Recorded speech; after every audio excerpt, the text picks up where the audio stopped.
বাংলাদেশে ভয়াবহ বন্যার জন্য দায়ী ভারত নয়, বিবৃতি জারি করে স্পষ্ট জানালেন বিদেশ মন্ত্রক। সম্পূর্ণটি ভিডিওটি দেখার জন্য অনুরোধ রইল। এর লেগে থাকে ভিডিওটি প্লিজ লাইক, কমেন্ট এবং সাবস্ক্রাইব।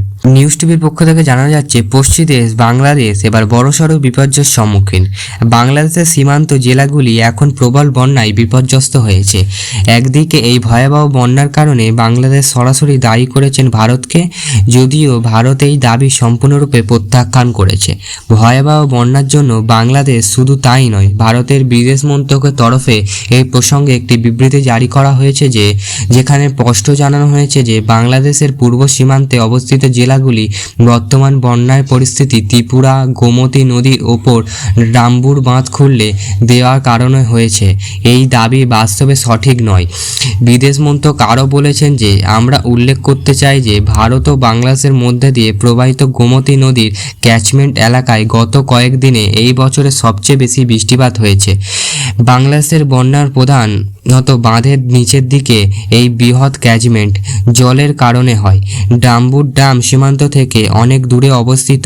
এটি বাংলাদেশ থেকে 120 মিটার দূরে রয়েছে।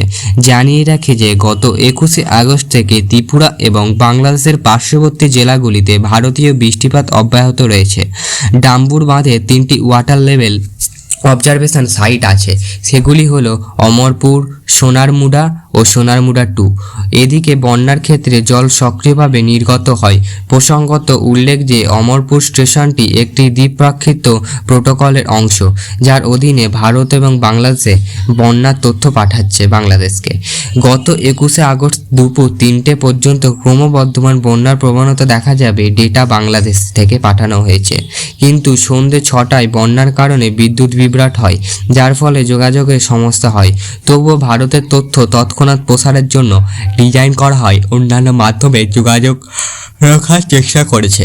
সম্পূর্ণ ভিডিওটি কেমন লাগলো প্লিজ জানাবেন। যদি ভালো লেগে থাকে লাইক, কমেন্ট এবং সাবস্ক্রাইব নিউজ টিভি।